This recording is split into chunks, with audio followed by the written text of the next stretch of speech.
Welcome, my friends, once again. And this is Esha from Faces of South Asia. We are so happy to see you once again.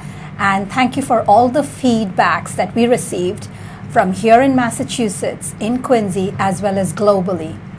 We have with us Subhoshri Chatterjee, nutritionist in the greater Boston area, and she is here to share her views on childhood obesity.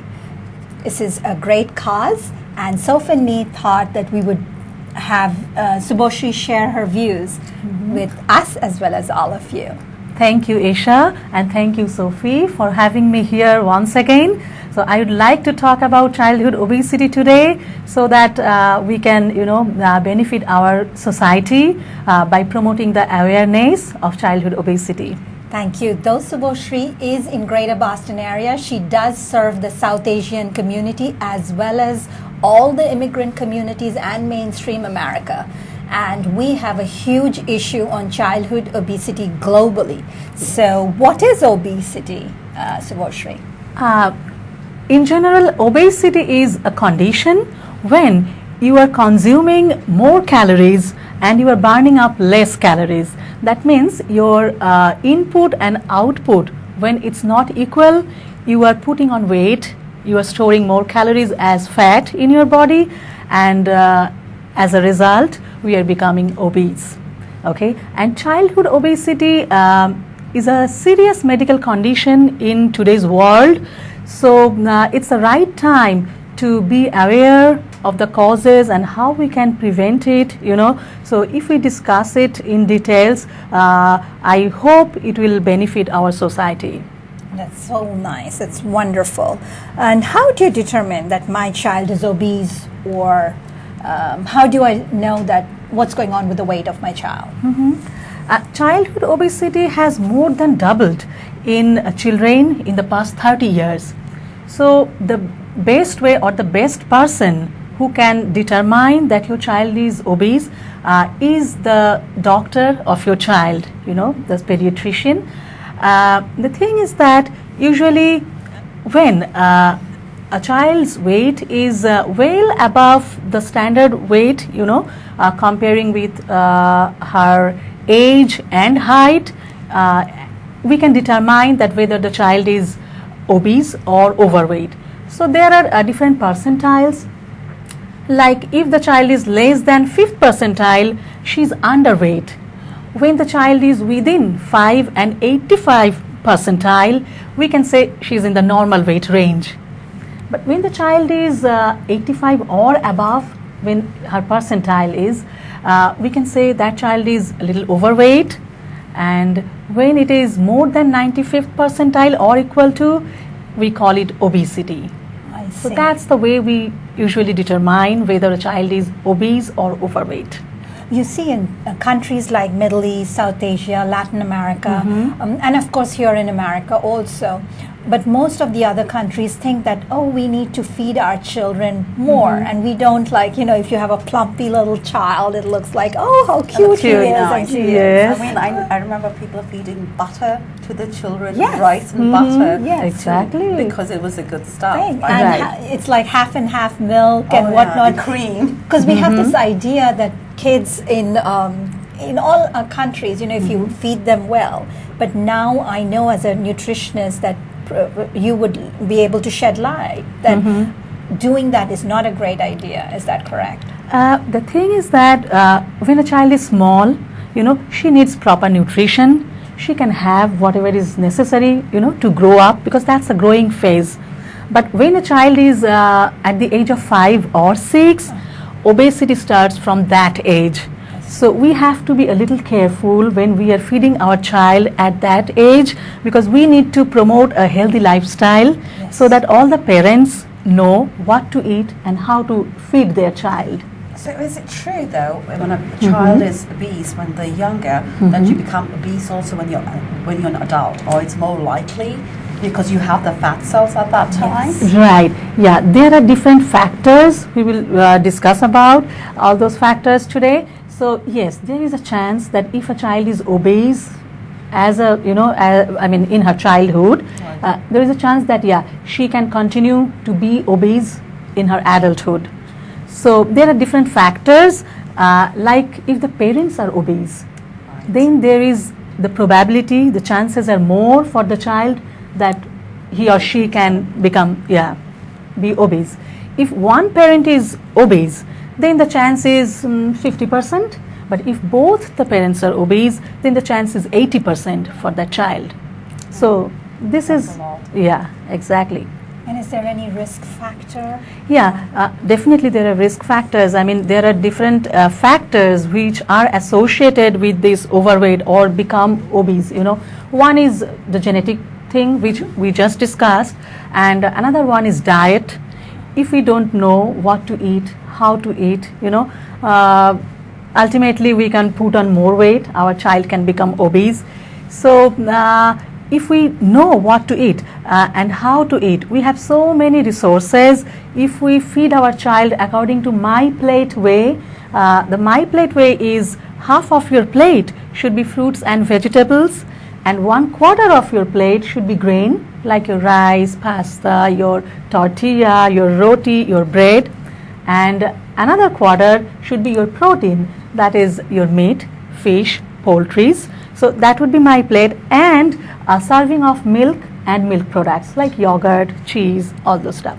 So if we feed our child in that way, so it would be a healthy, eating habit. Instead of buying them some pizzas, buying them just hamburger or some fries. So we, at first, parents and the community need to know what is the right way to feed the children. So diet is another factor which is very, very related to obesity. Another factor I would like to mention is that physical activity. Though we are giving proper nutrition, though our children are getting nourishment, physical as well as mental nourishment, but they are not doing enough exercise. So that is a great reason to become obese or become overweight. Because here in this area of US, we have more winter than summer, though our children are mostly homebound most of the time of the year, so they don't have any activity to do, physical activity. So what are they doing? They're just playing video games, or they're in front of the screen for most of the time, and as a result they're putting on weight. In summer, though they are going outside, but it's not enough, So physical activity, physical exercise is another factor for obesity, and also our socio-economic condition, it plays a vital role as well for becoming obese and obesity in childhood. So we would discuss how to prevent this, how to prevent the obesity, what can we do, but we should know that these are the causes of obesity. So if we know that we can prevent these causes, it will increase our self-esteem as well as the self-esteem of our child. So true. Now, obesity, just like you mentioned, I love the mentioning of the plate that you said. Now, this can be done globally, just not in United States, of course, right? Yes. You can use the same formula with the different food of their own country and culture. Exactly. But I guess in those portions, though, which is more important. Yes. Right. The portion control is the main thing. Yeah. Main thing. Yeah. Because if you look at the restaurants, the food industries, you will get a huge portion of food with a reasonable price. Right. So most of the people, they like that. Yes. Because they don't have to spend so much money to buy food, because they are just paying a reasonable amount, and that is not very good. That is not very healthy way to eat. So even if you see people who don't have enough money, they are also buying some pizzas, some fries, but they are not thinking of buying a banana, an apple, a pear. Right. So those are not very costly, though. If you buy one apple, how much would it cost? A banana, how much would it cost? But we don't think in that way. We think that no, we need to give our child a good food, and we are buying all those food which are not healthy at all. It's the thought process needs to change. Of course, That's the main thing. Yes, the culture and the thought process. Yes, what to feed our child, because culturally we are very diverse in US, Absolutely. Exactly. So each and every culture has their own traditional eating habit, which plays a vital role. But still, as a nation, if we could promote good and healthy eating habits, like including more fruits and vegetables in the regular diet, it would definitely help us. That's so nice. I'm sure all of you are enjoying the same way as I am. Definitely. Right, so What would you? I was reading, like, most of the time what we put on weight is with the sodas. I mean, Yes. it's such a big problem because every time you go out, everybody's buying a huge, glasses of soda, which is really unhealthy. It's got course. so much sugar in it. of course. So I was reading, like, it's better to go with water now. Like, of course. it's so much better because you're not taking in the calories. Right. I would like to mention, Sophie, you mentioned a very good point. Not only drinking soda, but for kids, drinking juice as well. Yes. It's not very healthy because Right. it has a concentrated source of sugar. Right. Okay, so soda, it has sugar as well as some added salt, Right. which we don't want our kids to have, So because there are some effects, the results are, we'll discuss it later on, what are the effects of obesity, childhood obesity. Yes. But that's a very good point to mention, that as we don't want our kids to have pizza, hamburger, fries, at the same time, they should not drink, too much of juice, too much of soda. Water is the best drink ever because we don't have to buy it, we don't have to pay, and it has no calorie. It's very, very healthy, it gives us energy as well, So water is the best drink. So all the parents should encourage their kids to drink water instead of juice or sodas. And water flushes it out. Of course, that's why it's helped us, The toxins. That's so nice. That's wonderful. So what are the health effects of childhood obesity? Like, what happens to them? So childhood obesity has many different effects, First thing I should mention is the heart disease. Right. Heart disease like high cholesterol, high blood pressure, those are associated with childhood obesity. And another very, very important effect is childhood diabetes. Nowadays, all the little kids, they are in pre-diabetes zone. It's type 2 diabetes. They are going to develop type 2 diabetes, which is not wanted. Not at that age. Exactly. No, definitely. So pre-diabetes is when your blood glucose level is higher than the normal, and it indicates that in future they are going to develop type 2 diabetes. Okay, so obesity has that effect. Even obesity can cause cancer, different types of cancer in future, breast cancer, colon cancer, pancreatic cancer, different kinds of cancer. And also obesity can cause sleep apnea to the children. Oh. Yes, sleep apnea. We see so many different patients, every day, and they are complaining about it. Small kids, they are snoring like anything, So if you find all those symptoms that they're not, sleeping enough, please consult your healthcare professional, because that might be a reason, For the weight gain. Exactly, weight gain might be a reason for that. Yes. Wow. So these are the consequences of obesity. So how do you prevent childhood obesity? What can you do to help them out?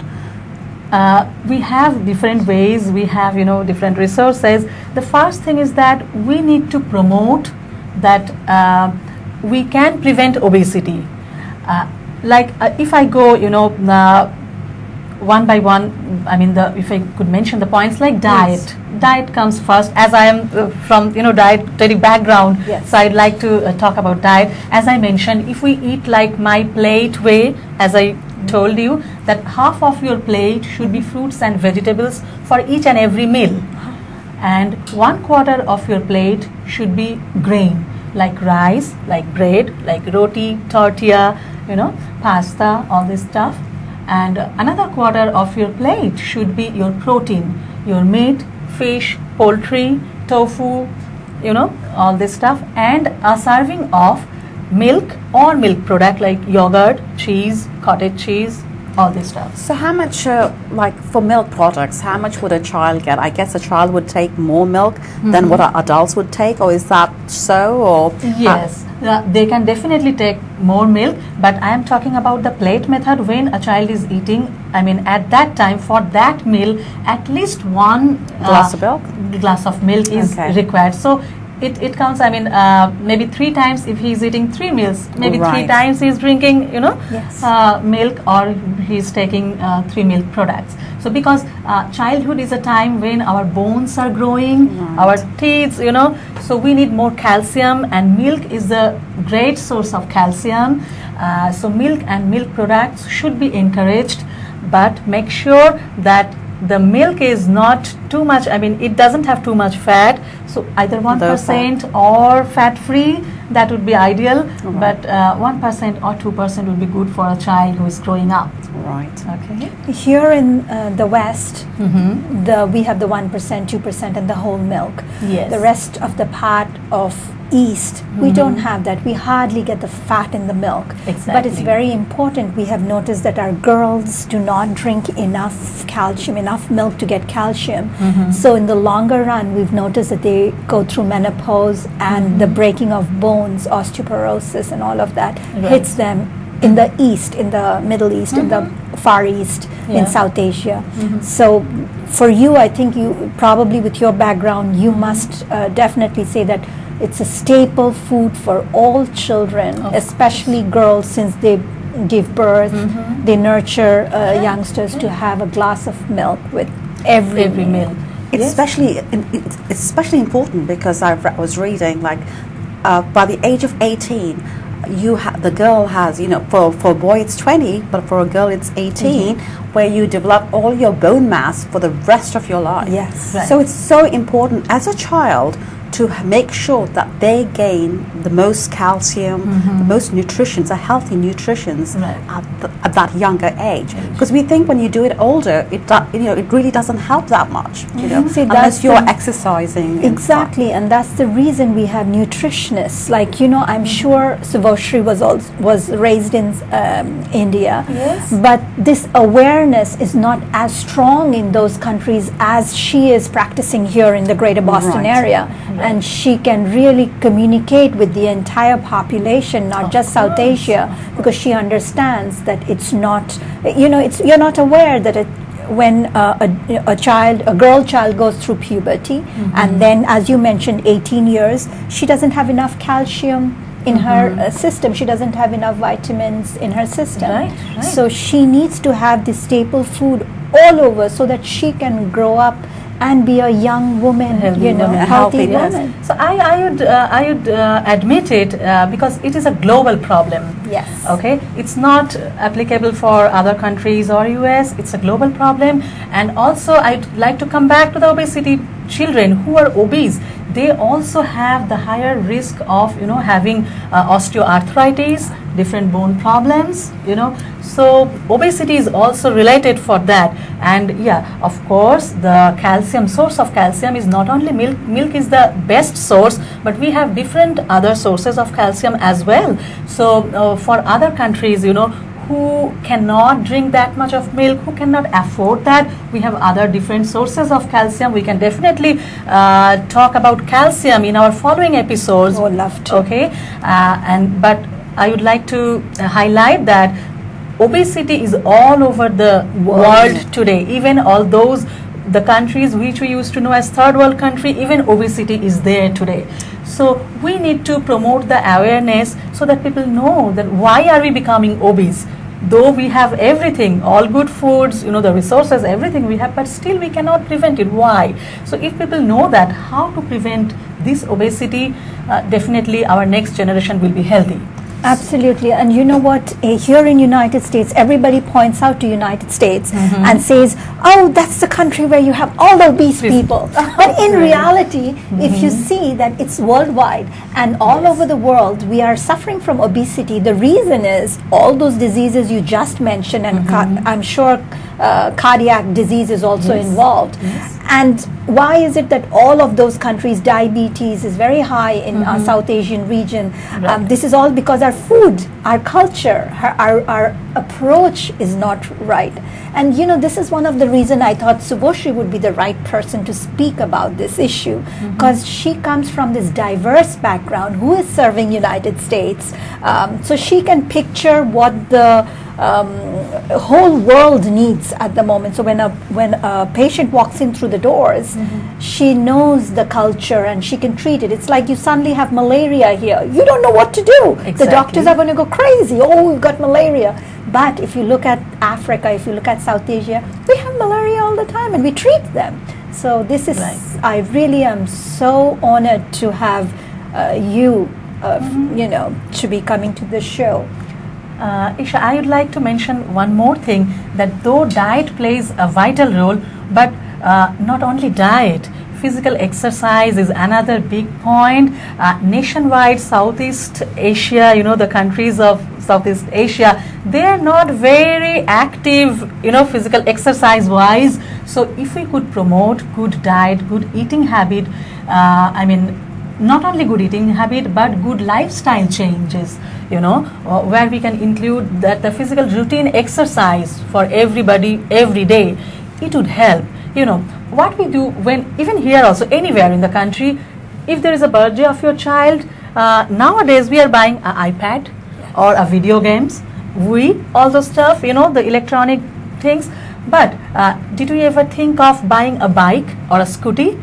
We have to encourage them to do more physical exercise so that they can be active. If they don't want to do exercise, we have to plan. The parents have to plan something else. Let them take to some camp, or take them for hiking, for kayaking. We have so many options. So anyway, we have to build that new generation who are really who are going to be healthy, and we are, as a resource or as a community, we need to provide help to all of them.